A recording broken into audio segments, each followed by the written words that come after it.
Hello. இப்போ ஒரு அருமையான எக்ஸல் ஷீட் ஒன்று பார்க்க போகிறோம்.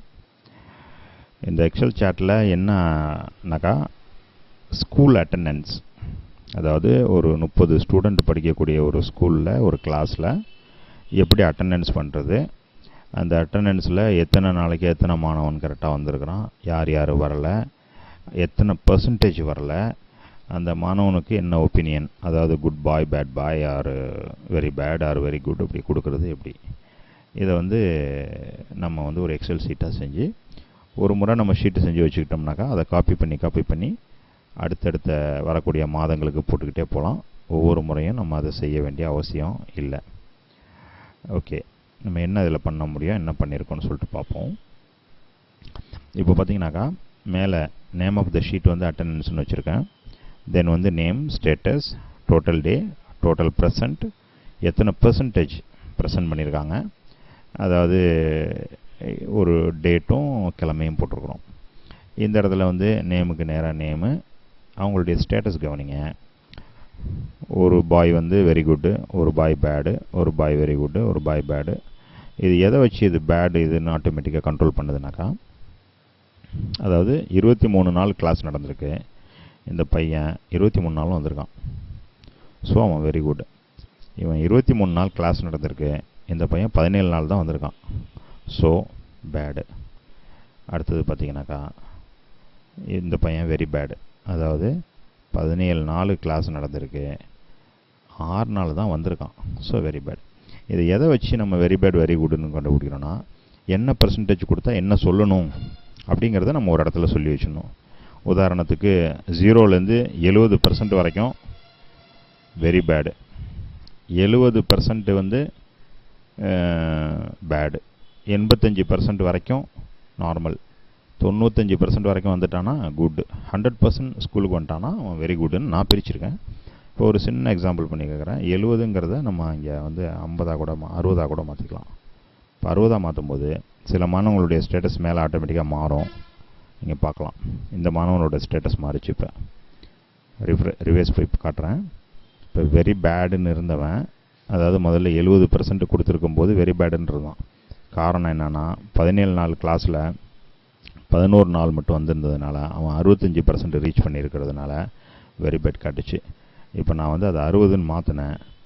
60ன்னு மாற்றினோன்னே இங்கே என்ன நடந்திருக்கு, 17 நாளில் 11 நாள் கிளாஸுக்கு வந்துட்டதுனால 60% அவன் தாண்டிட்டான். அதனால் வெரி பேட்லேருந்து பேடுக்கு கொண்டு வந்துட்டேன். ஸோ இந்த பெர்சன்டேஜை நம்ம முடிவு பண்ணலாம். இந்த இடத்துல இருந்து தான் அந்த ஃபார்முலா அதுக்கு ரிசல்ட் கொடுக்கப்படுது. அடுத்தது பார்த்தீங்கன்னாக்கா எப்படி ப்ரெசன்ட் ஆப்ஷன் போடுறது அப்படிங்கிறது ரொம்ப முக்கியம். இப்போ அந்த மாணவனை நான் ஃபுல் டைம் ப்ரெசன்ட் போட்டிருக்கேன். இந்த மாணவன் டெய்லி நான் ஆப்ஷன் போட்டு காட்டுறேன். அவனோட ஸ்டேட்டஸ், அதாவது இந்த இடத்துல உள்ள ஸ்டேட்டஸை கவனிச்சுட்டே வாங்க. கொஞ்சம் பெருசு பண்ணிக்கிறேன், பார்க்குறதுக்காக லைட்டாக ஒரு கலர் பண்ணிக்கிறேன். ஓகேவா? இப்போது இந்த மாணவனை நான் என்ன பண்ணுறேன்னாக்கா பேட், ஐ மீன் ஆப்சென்ட், 0 போட்ட ஆப்சென்ட். இங்கே உடனே என்ன நடந்தது பாருங்கள், 23 நாள் நடந்த கிளாஸுக்கு 22 நாள் தான் அவன் வந்திருக்கான். ஸோ 4% அவன் தன்னுடைய இதை விட்டுட்டான். அப்போ 4 இதை விட்டதுனால என்ன ஆகுதுன்னா அவன் வெரி குட்லேருந்து குட்டுக்கு மாறிட்டான். இப்போது மறுபடியும் 0, நார்மல் ஆகிட்டார். என்னன்னா 95% வரைக்கும் குட்டு கொடுத்துருக்கோம். அப்போ 95 கீழே போயிடுச்சு. 23 நாளில் 21 நாள் தான் வந்திருக்காரு. அப்போ 91% தான் ரீச் ஆகுது. அப்போ என்ன ஆகுதுன்னா நார்மல் ஆகிட்டான். இப்போ இன்னொரு ஆப்ஷன் போடுறேன், பேட் ஆகிட்டான். காரணம் 23 நாளில் 19 நாள் 83% பேட் ஆகிட்டான். Absent, absent, absent, absent, absent, absent, very bad. எப்போ வெரி பேட் ஆகுறானாக்கா,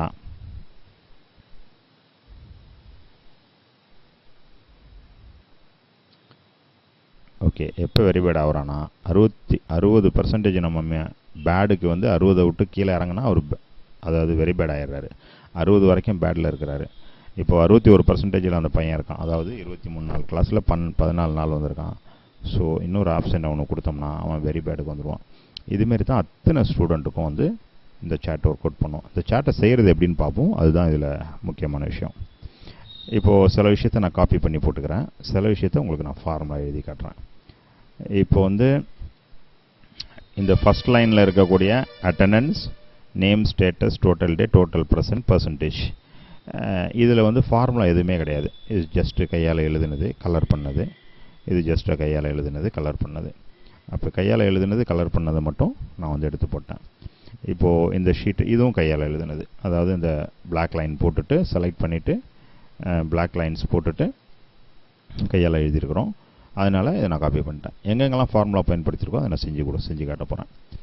இப்போ வந்து முதல் ஃபார்முலா நமக்கு தேவை கவுண்ட் அப்படிங்கிற ஃபார்முலா பயன்படுத்தப்படுது இந்த இடத்துல. அதாவது டோட்டல் டேயில் கவுண்ட் அப்படிங்கிற ஃபார்முலா பயன்படுத்தப்படுது. என்ன கவுண்ட் அப்படின்னு கேட்டிங்கன்னா, எத்தனை காலத்தில் நம்ம என்ட்ரி பண்ணியிருக்கோம், தட் இஸ் கவுண்ட். அதாவது அதுக்கு ஒரு எக்ஸாம்பிள் கீழே வச்சுருக்கேன்.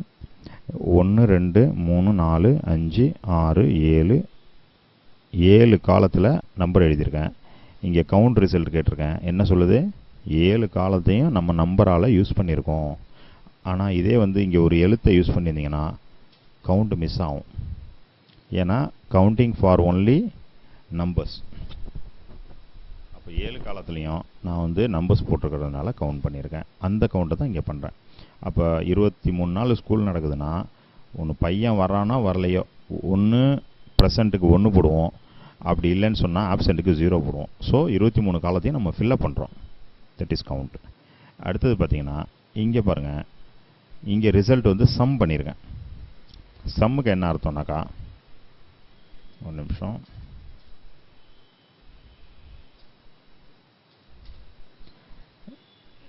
மேலே போட்ட மாதிரியே ஒன்றா போட்டுருவோம். இப்போ இங்கே வந்து சம் பண்ணியிருக்கேன். சம்மு வந்து என்னன்னாக்கா ஜஸ்ட் கூட்ட சொல்கிறோம். அதாவது இங்கே கவுண்ட் பண்ண சொன்னோம், 7 கவுண்ட் பண்ணிடுச்சு. இங்கே சம் பண்ண சொல்லியிருக்கோம், கூட்ட மட்டும் சொல்லியிருக்கோம். இப்போ 0க்கு நோ வேல்யூ, அதனால 0 கூட்டலை. அதேமாரி இந்த இடத்துல equal to sum bracket open பண்ணிவிட்டு அதே ஏரியா முதல்ல செலக்ட் பண்ண அதே ஏரியாவை நாம் வந்து செலக்ட் பண்ணுறோம். பண்ணிவிட்டு ப்ராக்கெட்டை க்ளோஸ் பண்ணிங்கனாக்கா இப்போ என்னாச்சு, 17க்கு 17 ப்ரெசண்ட் இந்த மாணவன். இப்போ வந்து அவன் 2 நாள் ஆப்ஷன் போட்டோம்னு சொன்னால் 2 நாள் ஆப்ஷன், அந்த எந்த இடம் மைனஸ் ஆகிட்டு வருது பாருங்கள், ப்ரெசன்ட் பண்ண இடம் தான் மைனஸ் ஆகிட்டு வருது. கவுண்டிங் வந்து மைனஸ் ஆகவே இல்லை. ஆனால் இதே இந்த 0வே நீங்கள் டோட்டலாக போடாமல் போட்டிங்கன்னா கவுண்டிங் குறையும். அப்போ இதுலேருந்து என்ன தெரியுதுன்னா, இந்த சார்ட் வந்து கிளாஸுக்கு முதல் நாள் என்னவாக இருக்கும், கிளாஸுக்கு முதல் நாள் வந்து ஒன்றுமே இருக்காது. அதாவது மாதத்தின் முதல் நாள்னு வச்சுக்குவோம். இந்த சார்ட்டில் வந்து டெலிட் கான்டென்ட் ஒன்றுமே இருக்காது. இப்போ வந்து ஃபஸ்ட்டு டே அப்புறம் அட்டண்டன்ஸ் எடுக்கிறோம், 1ன்னு போட்டாச்சு. இப்போ ஒரு நாளைக்கு ஒரு நாள் பையன் வந்துட்டான், அடுத்த நாள் வரல. ஸோ 2 நாளைக்கு ஒரு நாள் வரல, 3ஆவது நாளும் வரல, 3 நாளைக்கு ஒரு நாள் வரல, 4ஆம் நாள் வந்திருக்கான், 5ஆம் நாள் வந்திருக்கான்.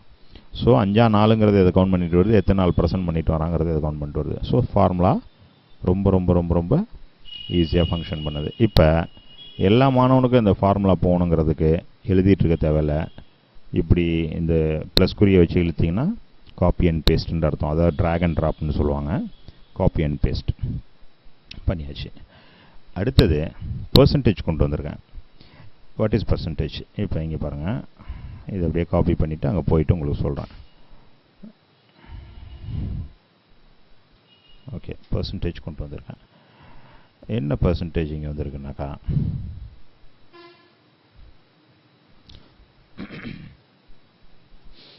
அதாவது வந்திருக்கிற அமௌண்ட்லேருந்து, அதாவது ஓப்பன் பண்ணியிருக்கிற ஸ்கூல் டேஸிலேருந்து வந்திருக்கிற டேஸை வந்து டிவைட் பண்ணும்போது அது பர்சன்டேஜாக நமக்கு கிடைக்கிது. அதாவது D3லேருந்து C3, D3ங்கிறது வந்து அவன் கிளாஸுக்கு வந்திருக்கிறது, C3ங்கிறது number of the days open the school.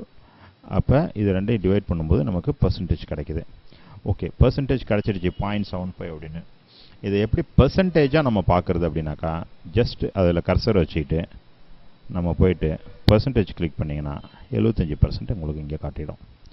இப்போ என்ன பண்ணுறோம், பர்சன்டேஜ் கண்டுபிடிச்சிட்டதுனால ஃபுல்லாக பர்சன்டேஜ் போட்டாச்சு.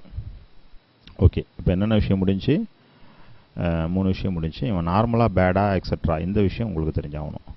இப்போ என்ன பண்ணுறீங்க, இது எல்லாமே எழுதி வச்சுருக்கு. இது சும்மா எழுத்து தான், இந்த இடத்துல இது எதுவுமே கிடையாது, ஃபார்முலாஸ் கிடையாது. அதனால் நான் காப்பி பண்ணிக்கிறேன். காப்பி,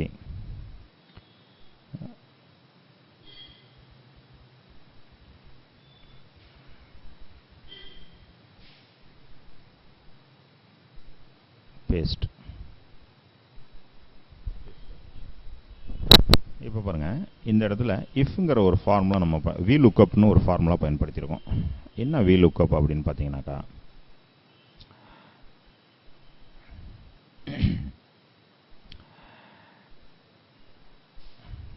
இந்த இடத்துல பயன்படுத்தியிருக்கோம் VLOOKUP.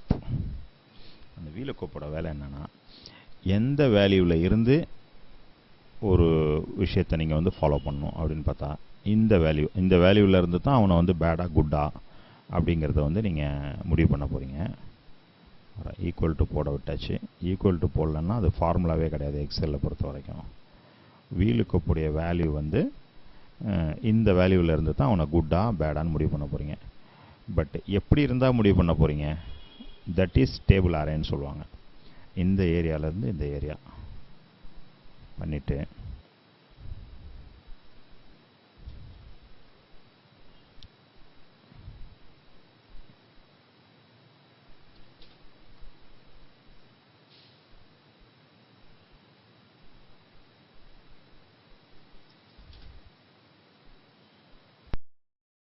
அதாவது திரும்ப ரைட் பண்ணுறேன். VLOOKUP, open the bracket. எந்த விஷயத்துக்கு நமக்கு வாட்ச் பண்ண அவசியம் இருக்குது, கமா,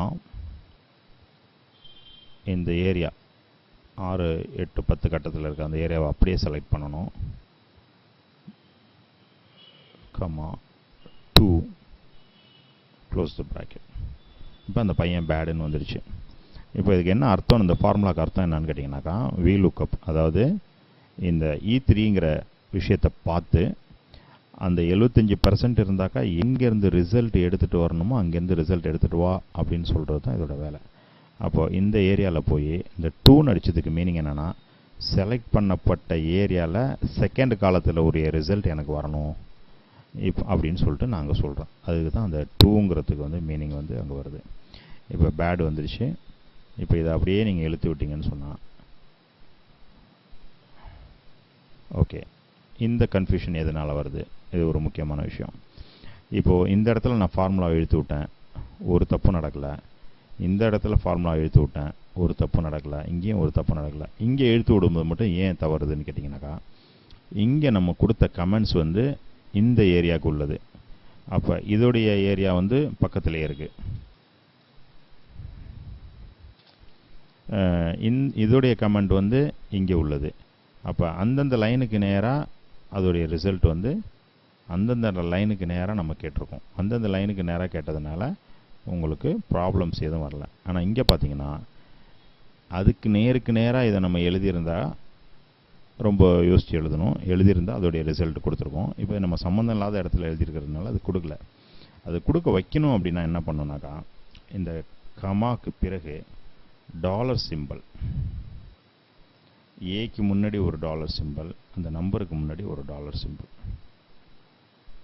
மறுபடியும் பிக்கு முன்னாடி ஒரு டாலர் சிம்பல், நம்பருக்கு முன்னாடி ஒரு டாலர் சிம்பல் போட்டிங்கன்னா அந்த பேடுனே இருக்கும்.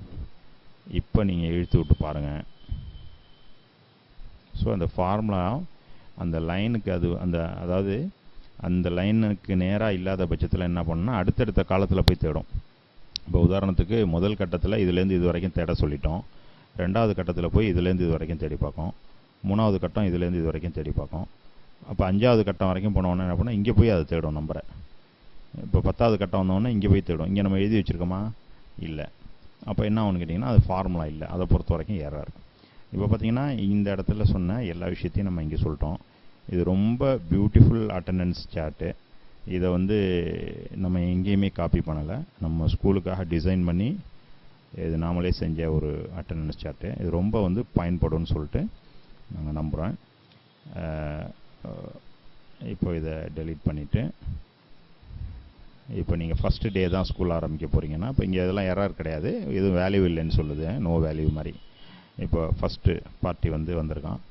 ஒரு நாளைக்கு ஒரு நாளே வந்துட்டாங்கும் போது அவன் ஆட்டோமேட்டிக்காக 100%லேயும் வெரி குட்லேயே தான் இருப்பான். இப்போ ஃபஸ்ட்டு டே யாரெல்லாம் வராங்களோ அவங்கெல்லாம் வெரி குட்டில் இருப்பாங்க. இப்போ ஃபஸ்ட்டு டே ஒரு பையன் வரலைன்னாக்கா அவன் வெரி பேடில் தான் இருப்பான். காரணம் ஒரு நாளைக்கு ஒரு நாள் வரல. கம்ப்யூட்டரை பொறுத்த வரைக்கும் அவன் 100% லீவில் இருக்கான். பாருங்கள், இப்போது அடுத்த நாள் என்ன நடக்குதுனாக்கா ஒரு நாள் வந்திருக்கான், ஒரு நாள் வந்திருக்கான், ஒரு நாள் வந்திருக்கான், ஒரு நாள் வந்திருக்கான், ஒரு நாள் வந்திருக்கான், ஒரு நாள் வந்திருக்கான், ஒரு நாள் வரல. திரும்பவும் வெரி பேடில் தான் இருக்கிறான் பையன். காரணம் என்னன்னாக்கா கணக்கு பிரகாரம் 2 நாளில் ஒரு நாள் தான் வந்திருக்காரு. பர்சன்டேஜ் பிரகாரம் 50. நம்ம 50%க்கு மேலே போனால் தான் பேடே கொடுக்குறோம். அப்போ அவர் வெரி பேட்லேயே தான் இருப்பார். இப்போ 3 நாள் வந்திருக்கான்னு வச்சுக்குவோம். அதாவது 3 நாளில் 2 நாள் வந்திருக்கான்னு வச்சுக்குவோம். பர்சன்டேஜ் பிரகாரம் 66% வந்துட்டான். அப்போ 60% நம்ம கொடுத்த பேடு லெவலை தாண்டிட்டான். அப்போ வெரி பேட் லெவலை அப்போ பேடுக்கு வந்துட்டான். அதுக்கு பிறகு நம்ம இதை எவ்வளோ நாளைக்கு வேணாலும் பயன்படுத்தலாம். ஒரு மாதத்துக்கும் காப்பி பேஸ்ட் பண்ணிக்கிட்டு அடுத்தடுத்த இப்போ நான் செஞ்ச மாதிரி அடுத்தடுத்த பேஜஸில் போய் கண்டினியூ பண்ணிகிட்டே வரலாம். இதை எடுத்து யூஸ் பண்ணுறவங்க கண்டிப்பாக ஒரு டிஃப்ரெண்ட்டான இதை பார்ப்பாங்க. நோட்புக்கில் நோட் பண்ணி மாதம் முடிஞ்சு எண்ணி லீவை கணக்கு பண்ணி அவங்களுக்கு இது போட்டு மார்க் லிஸ்ட்டை பார்த்து அதுக்கு பிறகு அவங்க வருஷ முடிவில் அவங்களுக்கு கொடுக்கக்கூடிய ரிசல்ட்டில் பையன் லீவுன்னு பார்க்குறதெல்லாம் ரொம்ப சிரமமான விஷயந்தான் வாத்தியாரங்களுக்கு. இது இப்படி பண்ணும்போது நீங்கள் ஒன்று மாதமாக செய்யலாம், இல்லை மாதமாக பண்ண தேவையில்ல, கண்டினியூவாக இருந்தால் நல்லாயிருக்கும்னா நீங்கள் இது ஒரு வருஷத்துக்கே ஃபில்லப் பண்ணிடலாம். ஒரு வருஷத்துக்கே நீங்கள் கொண்டுட்டு போயிடலாம். அப்போ ஒரு வருஷத்துடைய total percentage, total number of the day, school opening, total present எல்லாமே ஒரே பேஜுக்குள்ளேயும் மட்டும் இல்லாமல் மாணவனுடைய ஃபுல் ஸ்டேட்டஸ் ஒரே பேஜுக்குள்ளேயும் வந்துடும். ஸோ இது முடிஞ்சது. அடுத்த ஒர்க் ஷீட்டில் மாணவனுடைய மார்க்கு, அவனுடைய பர்சன்டேஜ், அவனுடைய அதாவது பேட் அண்ட் குட் திங்ஸை பற்றி பார்க்கலாம். தேங்க்யூ.